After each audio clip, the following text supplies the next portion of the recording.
जय श्री राम मित्रों, नमस्कार। आज हम आपके समक्ष एक बहुत ही विषय वस्तु विशेष लेकर आए हैं।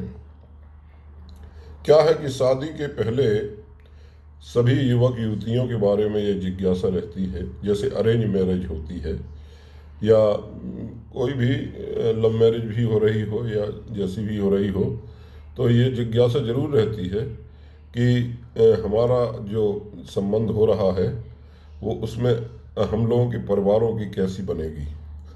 मतलब शादी के पूर्व जो है युवक युवती ये सोचते हैं कि हमारे सास ससुर कैसे होंगे, हमारे जो माँ बाप सोचते उनके माँ बाप भी यही सोचते हैं कि हमारे आने वाली बहू कैसी होगी, उसका स्वभाव कैसा होगा, क्या वो परिवार को लेकर चलेगी या परिवार में विध्वंस कराएगी।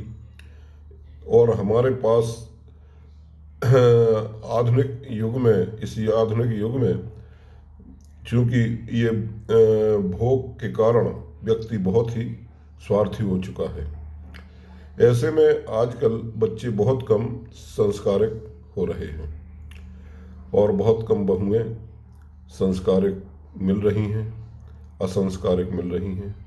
लोग जो है मनी माइंडेड हो चुके हैं, जिससे परिवारों में विघटन भी होता है। भाई भाई में झगड़ा, जमीन जायदाद का झगड़ा, बहन भाई बहन में झगड़ा, चाचा और ताऊ में झगड़ा, देवरानी जेठानी में, परिवार में छोटी छोटी बातों को लेकर के झगड़ा, ननंद भाभी के रिश्ते अच्छे नहीं चल रहे, पड़ोसी पड़ोसी को देखकर ईर्ष्या करता है कि ये क्यों आगे बढ़ रहा है। इस तरह से मतलब हमने इन सब का संबंध जो है चूँकि पूर्व जन्म से है। अब पूर्व जन्म के बारे में आप सोच रहे होंगे कि पूर्व जन्म क्या होता है। अभी तो इसी जन्म के बारे में नहीं पता, पूर्व जन्म से क्या लेना देना। तो आपका कहना भी चलिए मान लिया जाए कि ठीक है, लेकिन आप ये तो अच्छी तरह जानते हैं कि कुंडली से आपके इसी जन्म में 2-3 साल पहले आपके साथ क्या घटना घटी, उसके बारे में अच्छी तरह से ज्योतिष द्वारा जाना जा सकता है। तो मित्रों, इसी तरह से हमको जो है चूँकि परिवार में रहना है, समाज में रहना है, तो हमको रिश्ते हमारे अच्छे हों, हमारे बच्चों के संबंध अच्छी जगह हों और इसके अतिरिक्त जो है उनका जीवन अच्छा हो। तो इसके लिए हम एक सीरीज बनाने जा रहे हैं जो पारिवारिक सीरीज होगी, जो कुंडली के 12 भावों से जिनका संबंध होगा, क्योंकि हर भाव से कोई ना कोई जरूर हमारे परिवार का रिश्ता है। ज्योतिष आपको ये ज्योतिष से ये बताया जा सकता है कि जो है आपके कैसे सास ससुर होंगे, आपके कैसे आपकी ननंद का व्यवहार आपके साथ होगा, आपकी बहू कैसी होगी, आप चूँकि अपनी बेटी को भी कहीं ब्याहने जाते हैं तो उसको कैसी ससुराल मिलेगी, उसके साथ अच्छा व्यवहार होगा, वो परिवार कैसा होगा और कोई दिक्कत तो नहीं आएगी। चूँकि एक दिन बहू को भी सास बनना है, तो ये सामंजस्य बनाकर परिवार में चलना होता है कि कम से कम बच्चे बड़े बुजुर्गों की बातों को माने और इसी में भलाई होती है। भाई छोटी सी बात है, अगर छोटी छोटी बात है घर में, छोटी छोटी बातें बड़ा रूप ले लेती हैं, तो उनको जो नया सदस्य आता है उसको भी समझना चाहिए और जो परिवार के सदस्य हैं उनको भी उसको समझना चाहिए। जैसे फॉर एग्जांपल मान लीजिए कोई है, सास तेज तर्रार है और उसने बहू से बार बार टोक रही है कि ये खाना तुमने ठीक से नहीं बनाया, ये सब्जी ठीक से नहीं बनाई, या इसको ऐसे बनाना है, तो वहाँ इतना कहने में क्या जाता है कि हाँ हाँ मम्मी जी हम ठीक से बनाएंगे, जैसा आप बताएंगी वैसा बना लेंगे। तो इससे एक सामंजस्य होता है। जो लड़कियां ससुराल जाती हैं, परिवार में रहती हैं, उस दूसरे परिवार में जाती हैं, तो उनको एक बात का ध्यान रखना चाहिए कि आँखों में मतलब नज़र जो है वो गहरी होनी चाहिए और कान बहरे होना चाहिए। इस फार्मूले को अगर लेकर चलेंगी तो परिवार में एक सामंजस्य स्थापित होगा। तो मित्रों, अब इस तरह से कुंडली में जो 12 भाव होते हैं, वो प्रत्येक भाव का संबंध आपके परिवार से के रिश्ते से होता है। इन सभी भावों पर लेकर मैं छोटी छोटी एक एक भाव पर छोटी छोटी सीरीज बनाऊंगा, वीडियोस बनाऊंगा, और उसे आप ध्यान से जरूर सुनिएगा।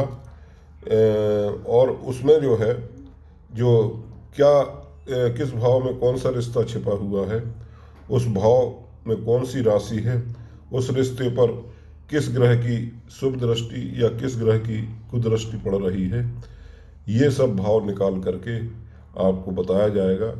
आप भी अपनी और अपने परिवार की कुंडली सामने रख करके ये जान सकते हैं कि हमारे परिवार में हमारी किससे कैसे संबंध हैं, या और किससे कैसे संबंध आगे जा कर के बनेंगे। तो मित्रों, चलिए अब विषय वस्तु पर बात करते हैं। कुंडली में 12 भाव होते हैं।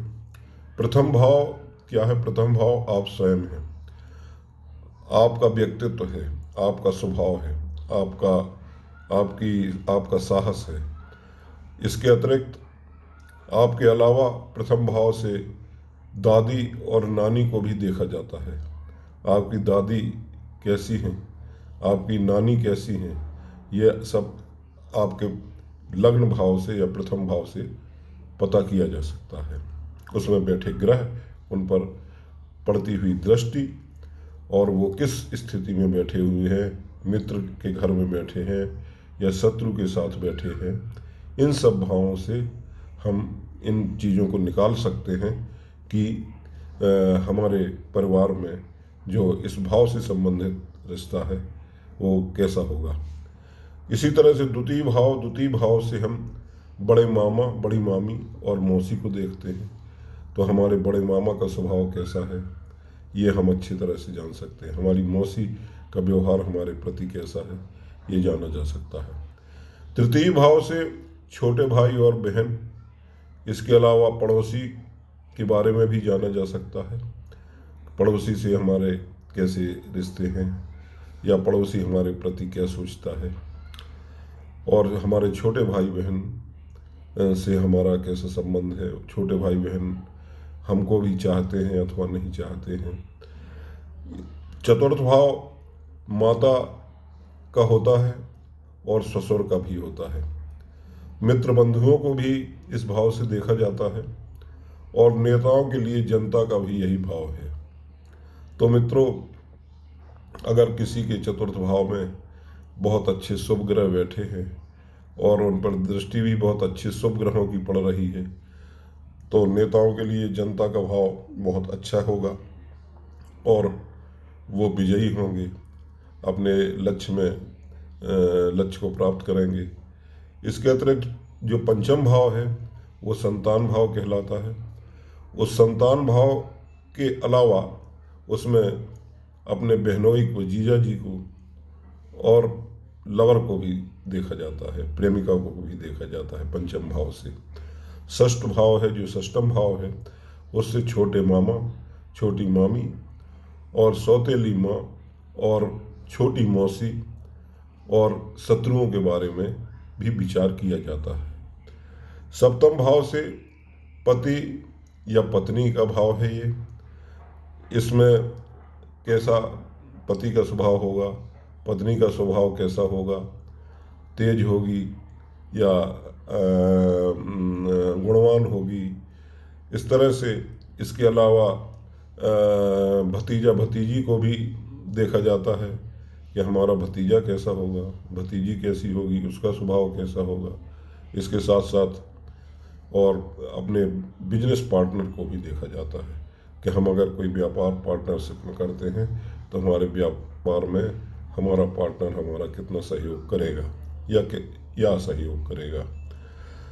सप्तम के बाद अष्टम भाव। अष्टम भाव जो है, अष्टम भाव से सबसे बड़ी बात यह है कि अष्टम भाव स्त्रियों का सौभाग्य का भाव है, मांगल्य का भाव है। क्यों?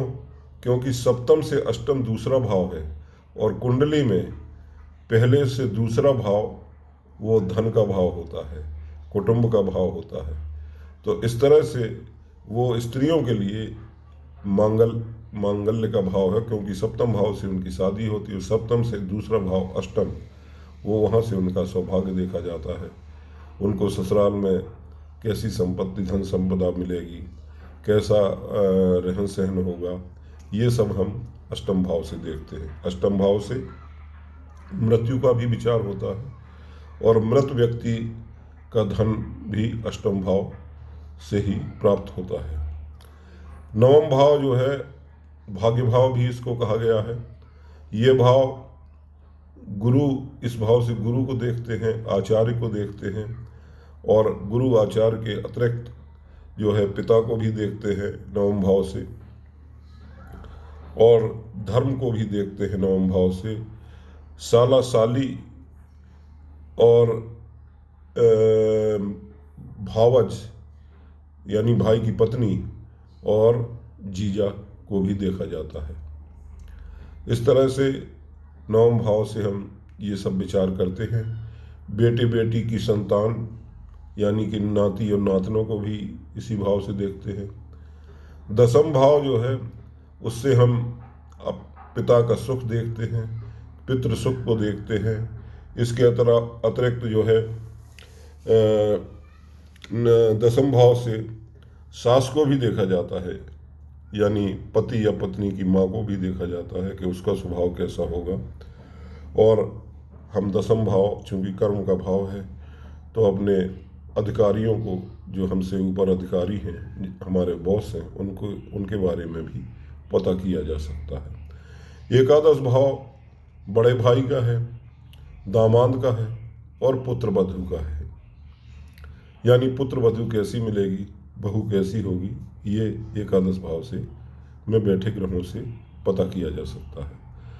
मित्र से हमें कैसा सुख मिलेगा, क्योंकि एकादश भाव लाभ का भाव है, तो जो पुत्र वधू को एक लाभ के रूप में ही देखा गया है। मित्रों को भी से भी लाभ ही होता है, अच्छे मित्रों से। द्वादश भाव से विचार होता है, चाचा का विचार होता है, बुआ का विचार होता है, फूफा जी का विचार होता है और खुफिया प्लस पुलिस का भी विचार होता है। इस तरह से समस्त भावों से एक सामाजिक ताना बाना बनता है और एक पारिवारिक पृष्ठभूमि पता चलती है। तो इनको जीवन में हमारे बहुत काम आते हैं ये रिश्ते, और इनको जानना बहुत ज़रूरी है। तो इसीलिए ज्योतिष हम सीख रहे हैं, आपको सिखा रहे हैं, तो इन रिश्तों को भी हमें जानना बहुत ज़रूरी है। मित्रों, आज इतना ही। अब जो मैं अगला एपिसोड दूंगा वो प्रथम भाव से शुरू करूंगा। प्रथम भाव पर मेरा व्याख्यान रहेगा। इसके बाद द्वितीय भाव, फिर तृतीय भाव, इस तरह से 12 भावों को कवर करते हुए एक सीरीज बनाएंगे। उसमें सभी ग्रहों की स्थिति देखी जाएगी कि उस भाव पर कौन कौन से ग्रह दृष्टि डाल रहे हैं, और जो ग्रह बैठे हैं या उस ग्रह का जो स्वामी है वो हमारे जीवन में क्या देने वाला है। नमस्कार, मेरे चैनल को सब्सक्राइब करिए और कुंडली बनवाने या कुंडली विश्लेषण के लिए मुझे याद जरूर करिए। नमस्कार।